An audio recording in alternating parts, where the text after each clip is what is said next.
So, good evening. Welcome to Let's Talk Trek. We are back this week after not being on last week. My name is Dan from Trekkie's Guide to Galaxy. To the side of me, there is Carl from Trekkie's Guide. Evening. Below him is James from the USS Riker Spears. Good evening. And next to him is Richard from Directly Below Me. How you doing, mate? Hey, now, if you are joining us, please feel free to say hello in the comments. I think we are at this point just to do a quick explanation as to why we suddenly disappeared off air with very little warning last week. So, with about 5 minutes to go to the show, we had some very unfortunate news that one of our very good friends from the USS Riker Spears, Greg, had unfortunately just passed away. So, we would just like to spend a couple of seconds just sending our respects to his family and to his daughter. Saying to everyone in the Star Trek and the sci-fi community that if you have been affected by Greg's unfortunate passing, if you need somebody to talk to, you're not alone. You know, we're, all of us are there to talk to. And I think before we do our own brand of stupidity, which Greg was quite a big fan of, we would just take this moment just to say that. So if you need to chat to anybody, please feel free to message any of us, or there are plenty of online places who are always happy to speak to people. So. Would anyone like to add some to that before we move on? Greg was just a top bloke, one of the warmest, most full-of-life individuals you can imagine, a devoted father, a good mate, an all-round decent chap, and that he was taken from us so suddenly, the way that he was, still quite unbelievable to us. Yeah, literally unbelievable. Absolutely. So, I've never met anyone to go more out of his way to make me feel welcome. Absolutely. Yeah, there for absolutely everyone, that bloke. And the outpouring that has been this week, I know his family don't really know so much about his sci-fi side, and they're interested to learn that. And then, Greg touched a lot of people. We couldn't find a single picture where he wasn't smiling across. Yeah, we it sort of became a thing. Can we find one? 10 years worth of pictures from multiple events, not one picture he wasn't smiling. So Greg, good luck in the next journey, and that's why we wasn't on last week. So warp speed, our friend.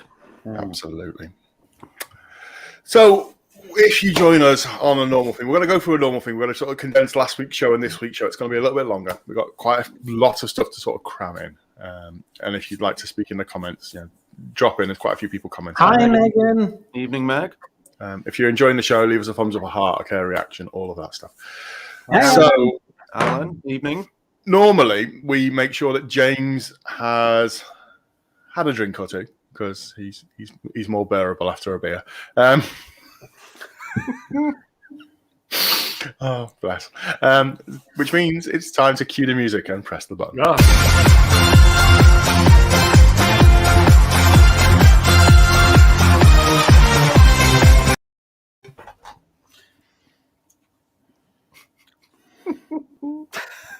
Richard, So, what do you have for us, James? breeding tribbles. What? Have you been breeding tribbles again? Don't worry about No, mate. right in mind. Okay, so once again, evening, Val. The present Lady Dylan, as you may remember, has provided me with the Star Trek cocktail book. Good evening, Paul. And so I'm working my way through this one in no particular order. Evening, Sam. No particular order. This is the one, in fact, I had lined up for last week, and perhaps I should have had it for this week anyway, because look at that. Look, it looks a bit Valentine's night, doesn't it? The Cupid. So for tonight's cocktail, you will need 2 teaspoons of vodka. I've got some tiny bit left there. 1.5 fluid ounces of cherry liqueur. On this occasion, I'm using balls. You will also need your good lady wife, in my case, to provide you with an egg white, because I'm not let loose in the kitchen with James, do you also require that rather fetching jumper to make this cocktail? Do you like it? They were selling these in Tesco about 5 years ago for £5, and everyone ran out and got one because it looked like a Voyager uniform. I was just looking for something to throw on earlier, and I thought, oh, that's perfect, isn't it? We're doing Let's Talk Trek. So yes, pretend I'm Chief O'Brien. Anyway, so to make your Cupid cocktail, first of all, the cocktail shaker, I'm going to go slightly off-piste and do a dry shake of the cocktail shaker first, and then a wet shake when I add the ice. So let's get the... James, what's the difference between a dry shake and a wet shake? Well, I'm glad you asked. It's as simple as this. Is the ice in there or not? Oh, okay. Right. Plenty of people left. That's my level. Let's finish that bottle of Smirnoff off. I mean, I'm not fussy. I'll have either. Right. Carl, you run a pub. What's the average size of a spirit measure? Is it 50 mil? 25. 25? Yeah. Ah, but that's a double. So, right, okay. I'm going to measure out 40 here of my bowls. So that should do. Let's pop that in there. I've invested in some new spirit measures, by the way. They just didn't actually have any gradations on them. Right, where's my egg white gone? Let's have that. Whee! In he goes. Right, so let's commence with our dry shake. Should really get some music for shaking the cocktail. Is your palm quite dry?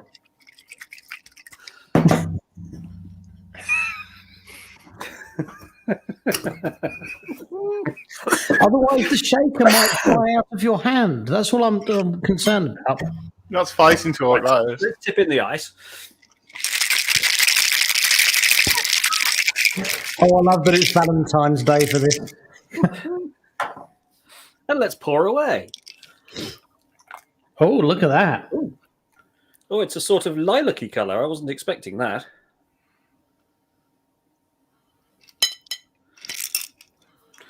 But that's not going to taste anything like the colour would have you believe. Now, there is one final flourish. Where is As it's Valentine's Day, can we have a verdict of either spit or swallow, please, James?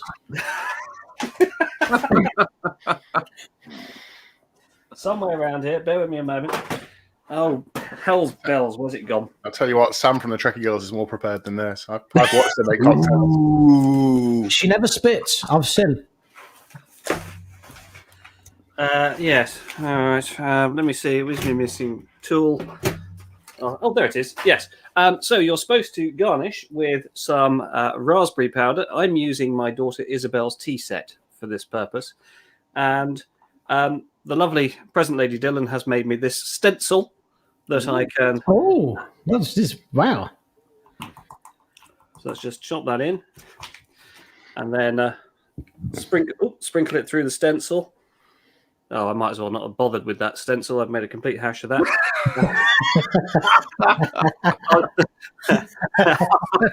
Liberally sprinkle it on. But, you know, we tried. So, hang on, I'll tilt the camera down so you can see that. There we go. Yeah. That's not worked out ideally, but hey. Liberally sprinkle it on. But, yeah, we tried. Who's got their own audio on? That looked a lot like there's a cocktail called a porn star martini, and this looks like a porn star gone wrong. Okay, well, I'm going to describe it as like root beer, which I was having a conversation, I think it was with you guys earlier this week, when I said I can't decide if I like root beer after 25 years of having first tried it. I still can't decide if I like it or hate it. well, and this is like root beer. So the question we've had asked is, and a couple of people have said it because they got it on the thing, is the Star Trek cocktail book worth buying? Well, if you're asking me if it's value for money, I didn't pay for it, so yes. Let's have a look. What's the? Is it worth free? Yes. Is it worth money? Worth free? Yeah. I mean, there's not actually a huge amount of cocktails in here. It tarts around with a few pretty. Where are you? A few pretty pictures. A few anecdotes. Not really interested in any of that. Where are we? Page 20 is the first actual cocktail recipe in a book that runs to, excluding the index, and excluding that piece of nonsense at the back, 127 pages. No, it's okay. I think, frankly, we did a better job before this book came out. Wonderful. Right, let's move on to our next feature because there's so much to sort of squeeze through. So we're going to go into Carl's Collectible Corner, things that James may own.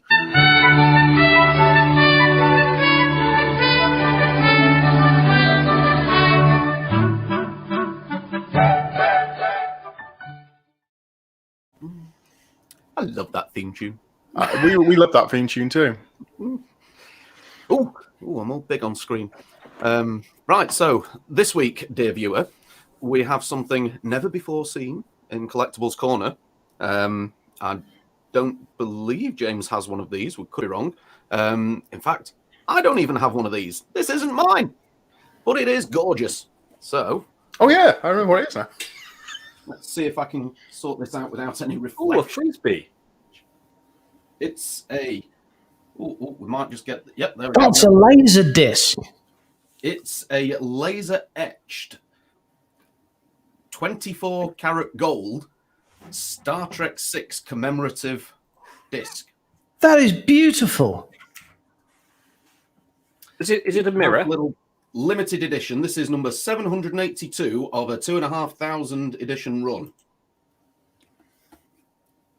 And yes, it is absolutely stunning. Now, these came out, several editions of these with various different themes came out on and around 92, so the early 90s predominantly. They did movie ones, they did Next Generation ones, they did a DS9 one, and they're actually, because they were quite a limited run, the majority of them, they're quite sought after.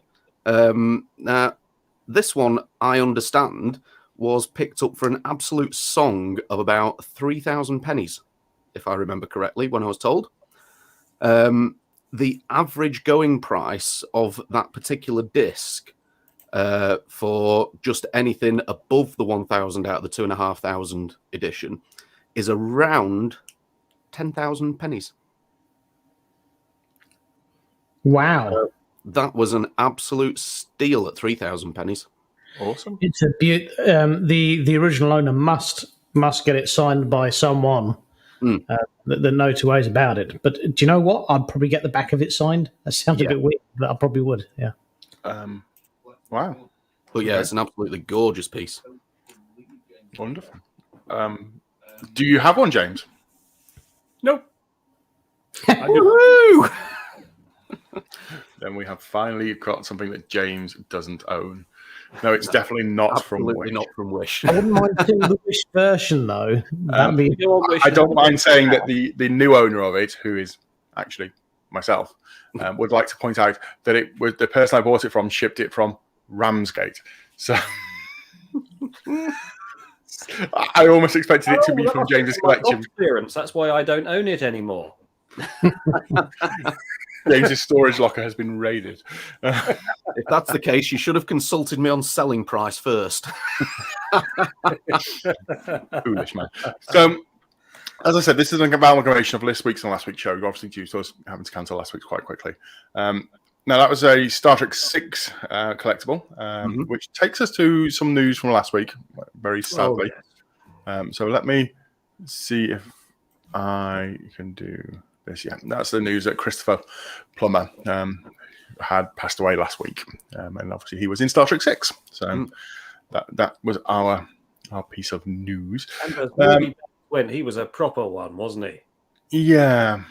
Shakespeare quoting Klingon General. Absolutely.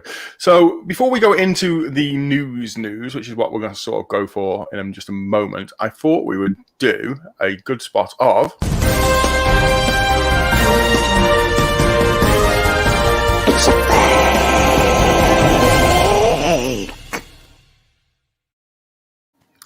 I love that intro more than mine. That's right. It is fake news time.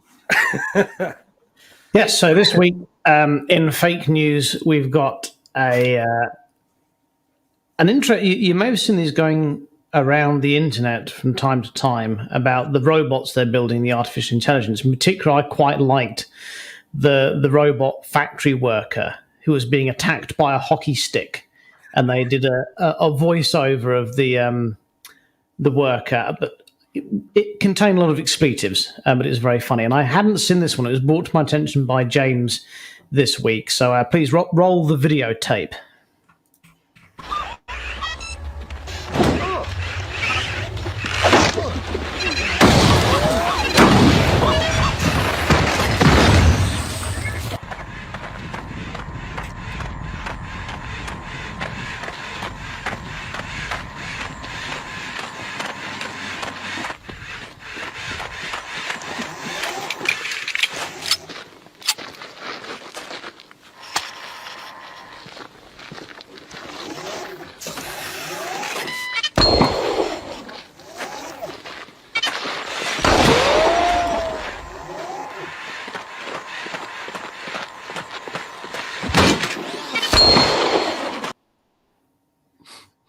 So this is basically an android, and what I really enjoyed about this particular clip was the way that the android tried to rescue the dog.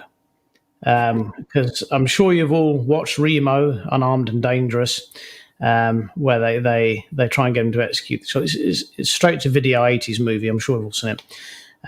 The ultimate test of creating an assassin is to get him to kill a dog, and he refuses it and turns upon his human masters. And I thought it was a wonderful piece of fake news.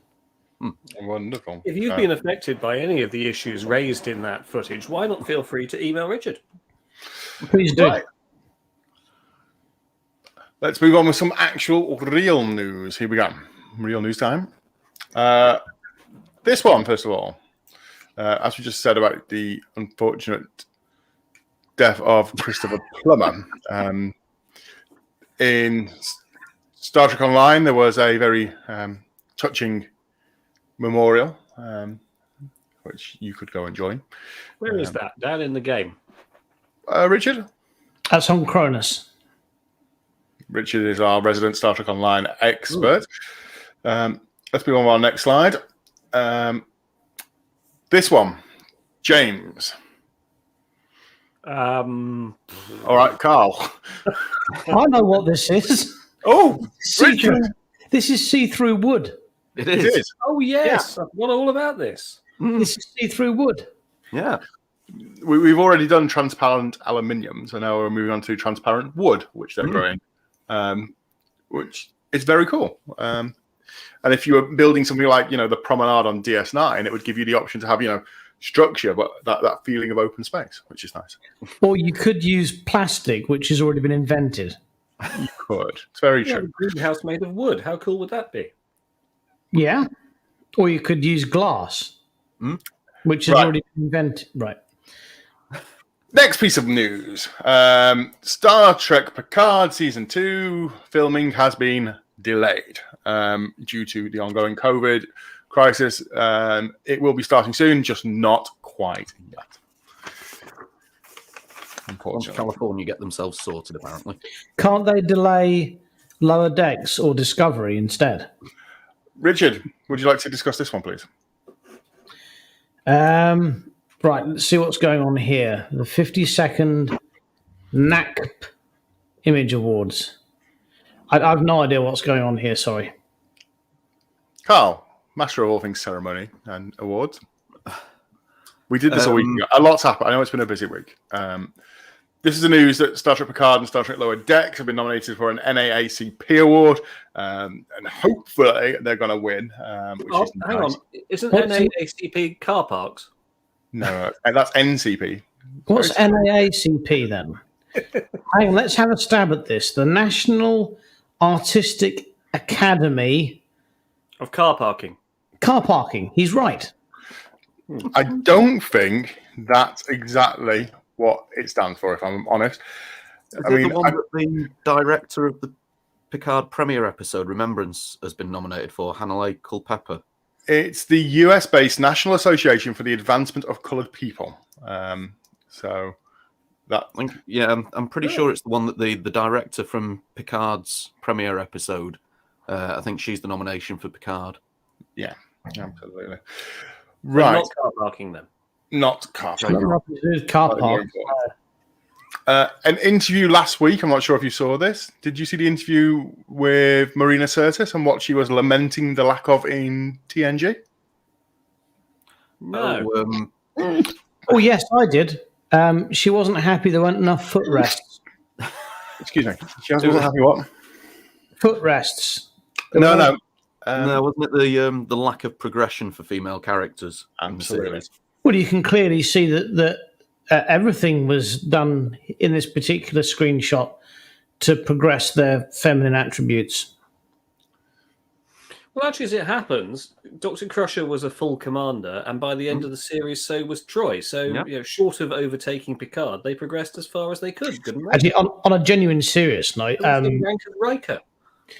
On a really, really serious note here, Crusher kind of had an authority there because she was a doctor, and Jenna Troy was literally this wishy-washy. I'm going to be the ship's counselor. She'd been laid on the slate already. Gene Roddenberry had said, look, if the series doesn't take off, we've got to cut actors. She's going to go. She's just there for the token. We've got to have a in touchy-feely person kind of people there. Bang, straight away, chain of command. They got rid of her cat suit, cleavage, put her in a proper uniform, and straight away, she all of a sudden got proper decent storylines. Not many of them, to be fair. But they stopped sexualizing her, and all of a sudden, they did actually bring the character on. I thought it was fantastic. I mean, it's that episode when she has to send, it's that episode when she has to send Geordie to his death in the simulation. When she gets the command badge, yeah. Right, I know Carl knows about this one because we did talk about it last week. Rack your bony cells, Carl. Let's go for this one. Woman in Motion. The Nichelle Nichols program, which unfortunately is only going to be available on Apple TV at first, isn't it? Yes. So other than that, I can't really say much about it because I don't have Apple TV, therefore will not be seeing it yet. I believe that she recounts the story about how a lot of people in NASA have said that she was an inspiration, and how she goes into the story of how Dr. Martin Luther King encouraged her to stay in Star Trek. I would imagine it covers then. Didn't she help when NASA did that huge drive of recruitment? That's right. Was it the mid to late 70s? Wasn't she helping NASA with that? Yeah, absolutely, yes. Moving on, next slide. Lots of things to talk about. Next slide, please. Last week was the Super Bowl in America, which meant that Super Bowl advertising was in full swing, and we saw a bit like rugby. It is. It's like Wush rugby. More pads, less contact. Now, they had... Very scrappy game today, by the way, Ireland. I was not happy with your performance. We are going to quickly talk about... We grabbed some screen grabs because at the moment the advertisement is not licensed for use in the UK and we don't want to get it sued. So we can see Anson Mount, we can see Sir Patrick Stewart. Anson Mount looks a bit like he's the waiter there, doesn't he, for Patrick Stewart? Yeah. But to be fair, I think anyone would quite happily be the waiter for Patrick Stewart. I'll be honest, this looks warmer than it does outside at the moment. Patrick Stewart definitely looks like he's having a much better time than Anson. I'll be honest with you. Let me just emulate that. Well, he's got one of James's cocktails with him, And... Yeah. Cindy, is this snow in this picture deeper than you currently have it in Texas, which I believe has got snow for the first time in God knows how many years? So. Is it deep and crisp and even? We see a young-ish Spock with Spock-shaped ear warmers, which you can see here. Oh, that's fantastic. I hadn't noticed the ear warmers. Yeah. Is that the new Spock? That's his new Spock, yes. Ethan Peck. He's shaved his beard off. Yes. That's less rustic Spock. Yeah. Darren Jameson has just said that this reminds him of a Fox's Glacier Mint. I think it's nice that throughout all those Paramount Plus adverts, Star Trek really has taken sort of like center stage on them. They're pushing it using that. Yeah, absolutely. Yeah. And you get up to the summit, and there's Sir Patrick Stewart. Well, and here we go, Captain Michael Burnham. I saw Ethan Peck in a film this week called Midnight Sky. which is a recent sci-fi thing with George Clooney in it. And it's confusing because when he's talking, he speaks in the voice of George Clooney. Right, let's talk about something new and exciting that's on the way. We know that we're going to talk probably next week about the new collect and build the USS Enterprise D model thing. We'll do a bit more about that probably next week. But there's a new book on the way, or book, depending where you're from in the country, which is the Star Trek Deep Space Nine Illustrated Handbook. Yes, I saw this. This looks wonderful, doesn't it? This looks absolutely superb.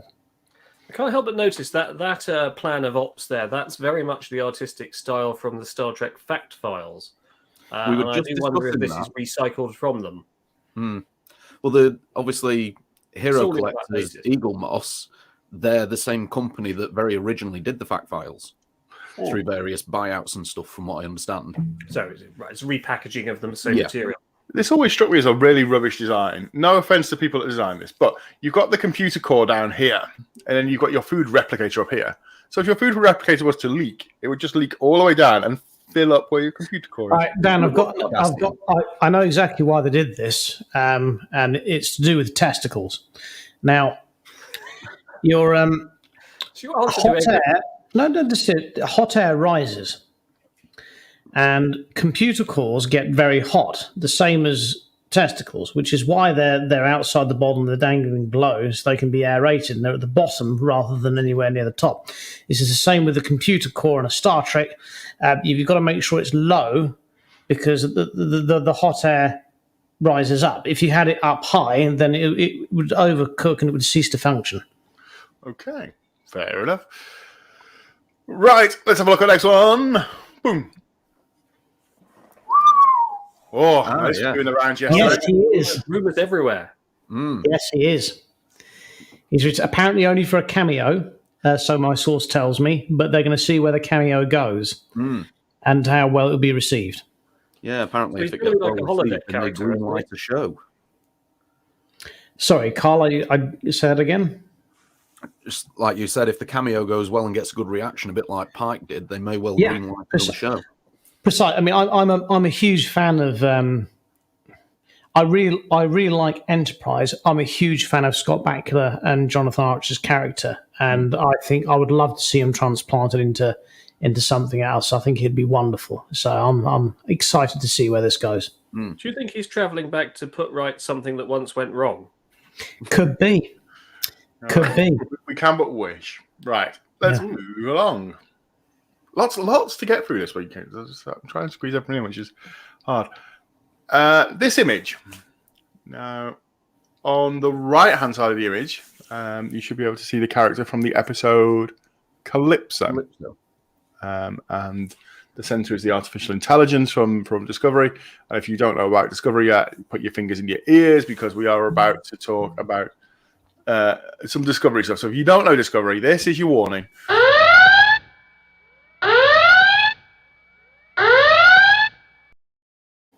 Yeah, this is your warning. We're going to talk about Discovery. They've said today, has anyone seen the article? No? Okay. They've said that they're going to work into Star Trek Discovery to loop back to make essentially everyone's wondering how Calypso can happen because Discovery's had a refit.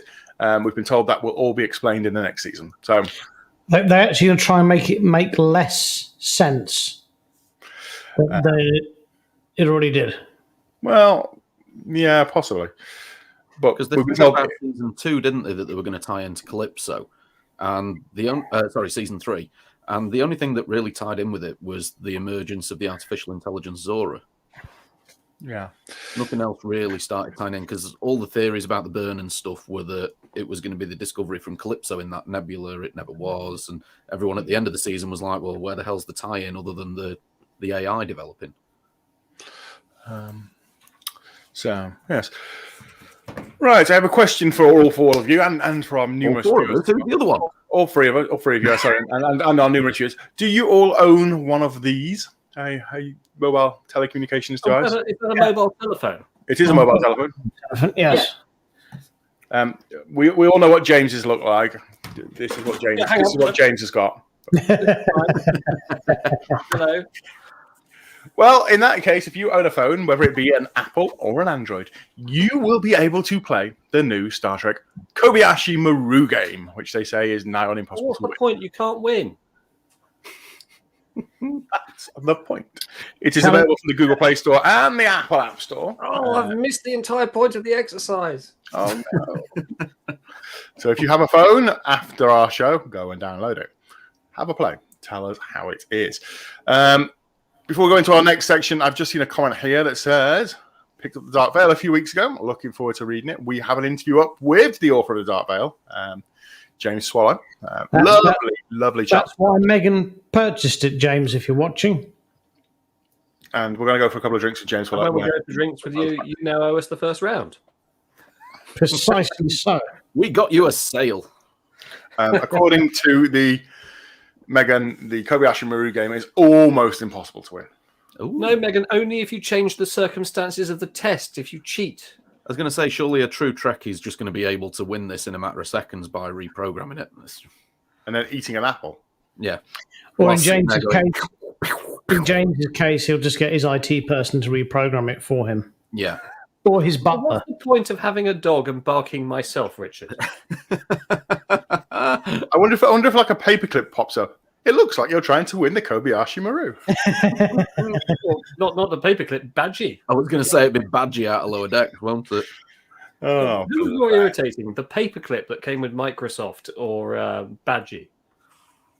Tough call. Joe says it can't find it in the App Store. I'm not sure if it's been released on its way. It looks like you're writing a letter. Would you like me to mess it up for you? It's out imminently, Joe. We'll tell you when. Right, moving on. Next slide. Oh, what's this one? Richard.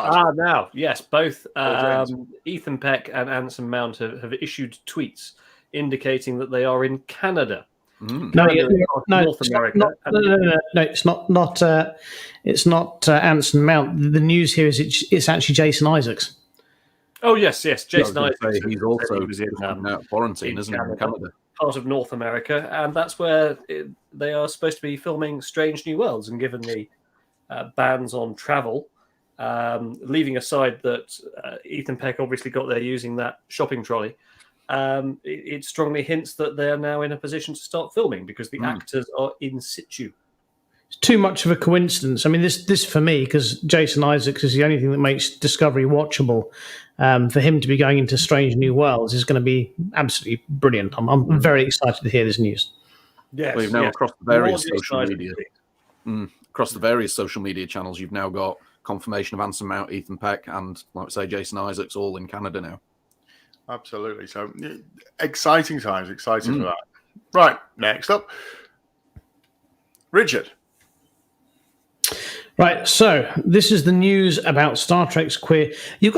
This is the thing a lot of people get confused about with Star Trek when they think it's kind of the classic, you're just nerds drinking soda pop in your basement watching Star Trek. Star Trek has been progressive from the start, and it's been progressive in every way imaginable. Now we kind of take certain things for granted when we watch TV nowadays, and in some cases, a lot of the time you think, "Wow, this is just being over." This is just going, for want of a better word, rammed down our throats. When Star Trek was doing it, they actually really had to fight to get these episodes. And I mean, they had to fight it, not the New Discovery ones, but back in the Golden Era Trek, they had to fight to get these stories done, to get them out there, with issues of gender and sexual equality. So, yeah, there's absolutely a massive case here to be said that as a popular culture, Star Trek has influenced and helped progress not just America, but the world's thoughts on equality on this subject. Absolutely, which is just a nice thing to touch on tonight. Right, so that's the end of all the masses of news slides. We've jetted through the news, so we can move on to our next lot of features, which is nice. Now, several people have been asking for this. We did 2 weeks ago run a small competition. We showed a video clip and asked you to describe what is the actress talking about. Here's the clip. Thank Thank you so much for telling me that story. That is really, really wonderful. That's one of the nicest things anyone has ever told me in my time on Star Trek. Wow. What was Chase Masterson all about? Have a quick look. See if you can figure it out. If you think you know what it is, tell us in the comments and we will tell you if you are right or wrong. If you get it correct, you win yourself some tat that's on our desks. Tonight's tat is not limited. Can we just so everyone's clear, can we play the clip once more? And the question is, what is, or even if you can just give me the subject title of what I was talking to Chase about before she replied with this and attempted to win my heart. Thank you so much for telling me that story. That is really, really wonderful. That's one of the nicest things anyone has ever told me in my time on Star Trek. Wow. See, again, I filmed that excerpt and I can't remember. No, to be fair, she had both of us under her spell after she Riker's sit-downs us. She knew that we were inexperienced and we were putty in her hands. But luckily, the interview went very well as she fell in love with me. There we are. Do we have any guesses, Carl? Would you like to put some guesses up on the screen? Yeah, we've got one here.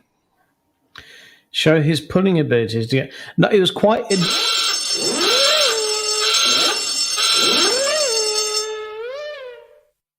And it genuinely was quite the other way around, wasn't it, James? She was desperate for my attention. You actually had to get a stick to fend her off. I had to get a stick to get her away. Yeah, Get back! Yeah.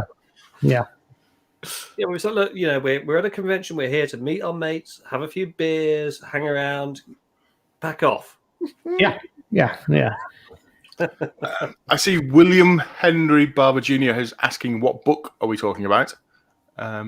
The Dark Veil by James Swallow, which is the Star Trek prequel book. Star Trek Picard prequel book. Let's go. Not this book. Not that one. You hold up the wrong book, James. Hold up the right book. Any more guesses on? This is a great book, but it's not the wrong book. Any more guesses on our competition, Carl? Can you see anything else? Yeah, we've got this one. Oh, hang on, I'll go find it. One of her storylines changed your life somehow. No, sorry.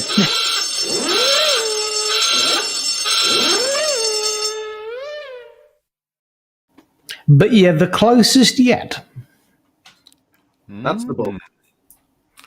Wow. That's the book. Lovely book. Wonderful book.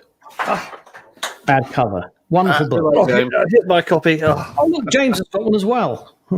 Oh, it's like Collectables Corner all over again. Mine was all tabbed for the interview for the research questions.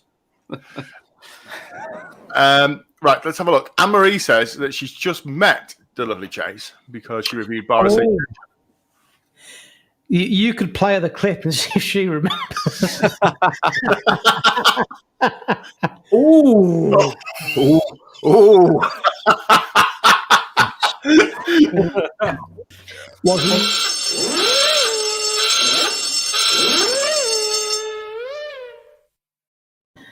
Sadly, it wasn't the ears sticking out that she was attracted to. Oh, this was the issue. Move on. Carl, throw some more up. Let's see what we got. Dan, can we briefly go back to Two more. We'll have two more guesses, then we'll roll it back onto next week. You found a lost puppy, and you're half right. No. Play the clip.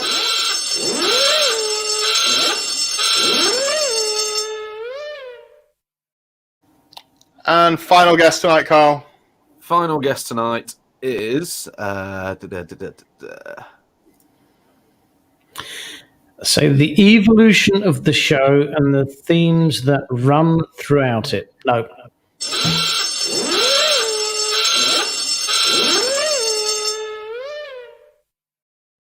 Tell you what, we're getting our money's worth from that wrong clip, aren't we?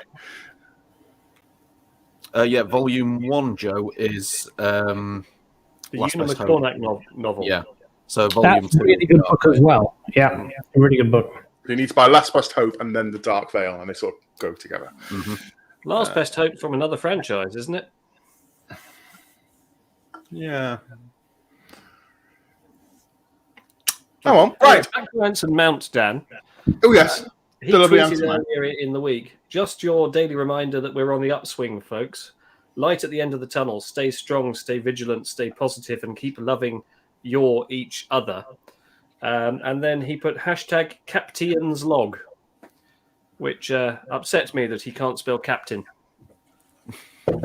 Something which I noticed Alan did in the comments earlier. Do you think perhaps his social media person got fired after you pointed it out, James? Yes, I would hope so. Did they have to sit on the apostrophe step? I've had to send my new secretary to the apostrophe step already. Don't even start me on the semicolon corner. Anne-Marie has just quickly put that Chase did an amazing Brannon Braga interview yesterday on her page. Superhero Pop Culture Coalition, which you can buy some great t-shirts for, by the way. She's doing cutting interviews next Saturday too, leading up to the Voyager documentary Indiegogo starts on the 11th. If you don't follow the Seventh Rule as a podcast type thing, you probably should. Ryan, who's part of those, is doing some great things with the Star Trek Voyager documentary. And if you haven't supported them yet on Indiegogo, you probably should do, because, hey, it's more cool. Sarah Crofton is on. That's on Sarah Austin's on.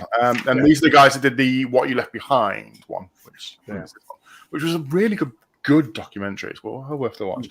And hopefully we'll try and reach out and see if we can get someone from Seventh Rule to come on and explain to us about it. Hopefully, if we can get Chase Masterson on, then we can quiz her about that clip and see if she actually knows what it was I said.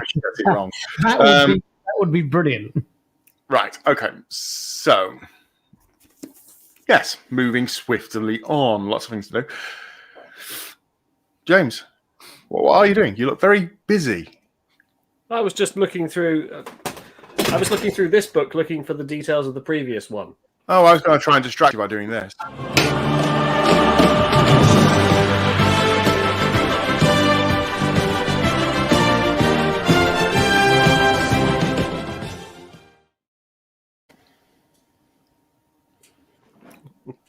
Go on. So, have you found yourself wanting to invest in your own small auxiliary craft for your starship? If so, you may find the next clip of interest. Roll VT. Are you tired of poorly made shuttlecrafts that never seem to work? You know what I'm talking about. If you fly down to a planet's surface in one of these, you know you're not coming back safe. So if you want a ship that isn't just a plot device from when the transporters break, go with the Danube class. Built from a tough, fleet-grade metallic composite hull, the Danube punches above its weight in every category. Unlike the other guys putzing around at Impulse, the Danube is capable of Warp 5. So if you want to pop over to the system next door and you want to do it in a day rather than a decade, the choice is clear. But if you think the Danube is just fast, you're dead wrong. When you're flying this, you'll be flying with military-grade deflector shields, phasers, and photon torpedoes. And when we say military-grade, we mean battle-tested. Just ask the Maquis and the Jem'Hadar. And all of that in a design so modular that your engineers will fight over who gets to fix it. The Danube class, for when you've got to do it right. Military-grade equipment with the Danube class there, important to know, because all the other shuttlecraft you saw there were, of course, made of transparent wood. Actually, I love that clip because it got in the original blueprints for the Danube class, and it was meant to be modular. So the idea was, before they thought of the Defiant, you could plug in a science console or a photon torpedo console on the top, and you could make it interchangeable. And I thought, what a wonderful toy that would make. You could have a ship that you could plug in, turn it into anything you want for any particular scenario. And it's a shame they didn't bother and they just did the Defiant. But the Defiant's a great ship, obviously. I think you're wrong. I think the Runabout did have the modular thing, so you could swap out modules in it. We just didn't see very much of it on screen. It's in the DS9 technical manual. Yes, that was the original design and everything. It's just we never saw it on screen. Yeah. No, Joe. That the Type 15 did for me. He's not brave enough. That's what. It's 27 meters long. Like I said, you're not brave enough. Nobody called me chicken. Hanger, we'll think about it. Well, it's either build that or build Thunderbird 4. So, Thunderbird 4, frankly, what I would do is get a yellow three-wheeler and just put a couple of fins on it, and there you have Thunderbird 4. What are you on about? I just thought we'd get a snowplow and fix it to the front of the existing shuttle. We're most of the way there at that point. That poor shuttle. By the way, it's a whole year since Marina Sirtis christened that shuttle. And it's a whole year since it got shoved into the hangar and it hasn't been back out because it's more than one person lift. And I've not been able to have anyone over to help me lift it out. Oh, do you remember when we had to bring that, when we had to put it away, that mad dash to get the rental van back? Yeah. Oh, that was an evening, wasn't it? Oh, such fun. Darren says, did you know that the rear crew compartment on a Danube-class runabout was only ever seen once and in TNG, not DS9? Yes, in the episode Twimscape. Yes, really, really good episode. Yeah. So the real waste, they built that set and then never used it again. What? She means reclining. Yes. There's lost in translation there, I think. She does put an asterisk and says reclining. Declining. I got that. I just don't remember O'Brien and Keiko making out in the runabout. Is that O'Brien? I think it was just before he got arrested and put on trial in Cardassia. That was Miles's French cousin. We mustn't have. I can't remember that episode where.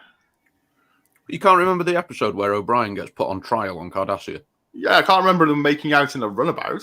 It was just before he gets arrested. They beam him off, and she stood there screaming, "Miles!" That happened about every 4 or 5 episodes throughout the first 3 seasons. All right, fair enough. So essentially, this is when space dogging goes wrong. Yeah. Okay. When it gets interrupted by a Cardassian patrol ship. What all those big windows are in the back of the ship, then. We wonder why them flashy lights near the front of it. Right, moving swiftly on. Yes, you're right, Anne-Marie. It was called Tribunal, the episode. Thank you very much. So that's sort of all the planned scripted stuff that we've sort of had this week. So, I mean, we don't normally do this, and normally it's haha, that's the show, and that's us done. It's one of my best impressions. It's almost as good as another DS9 impression that we have on this show, isn't it, Richard? Yeah, we've got a very good Avery Brooks Cisco impression that, when called for, can be done. Yeah, absolutely. Now, like I say, we normally wouldn't. We normally finish the show on this sort of big, high positive note, and we appreciate, like we said, that this week has been a bit rough for everybody. So we would just like to, before we finish, take this opportunity. And I think Richard sort of said it best a couple of weeks ago about how, people aren't alone. So Richard, go through it again. Yes, I think everyone needs to really remember most of the world, and this is what we believe as Trekkies, that our little corners not so important when it comes to the rest of the world, and more than ever now as a Star Trek community, we are a global community. Some of us are facing lockdown restrictions, some of us aren't, some of us are worried about it. All of us, everyone has experienced some form of loss. What you can always count on the Star Trek community to do is to rally around those that need them. So if you're having a rough time, turn to someone and say, hey, do you know what? I'm having a rough time.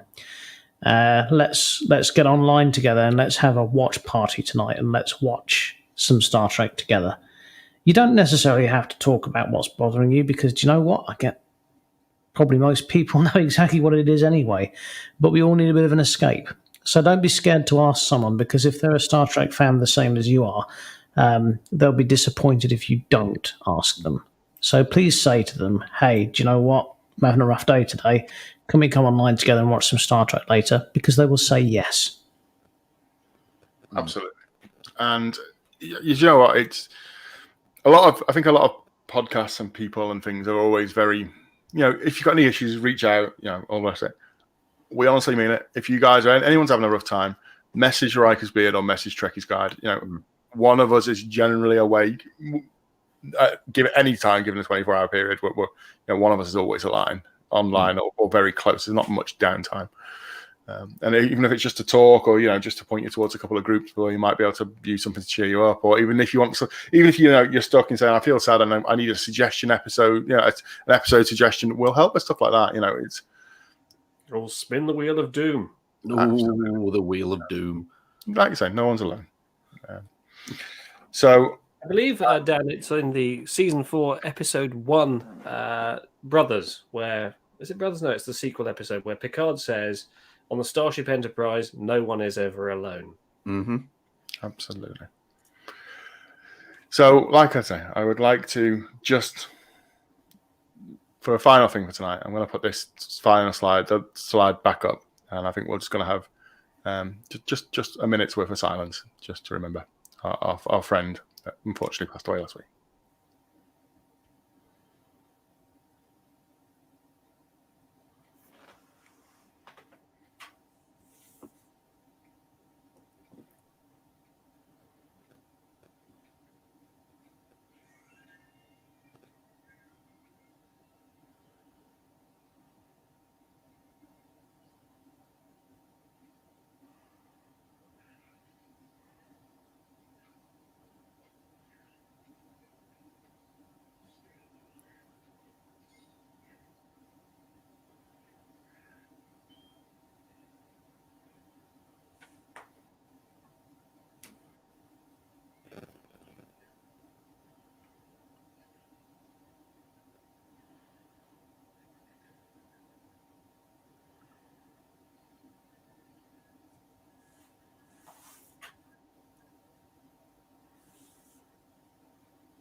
From all of us, thanks for watching. Make sure you have a great week. Look after each other.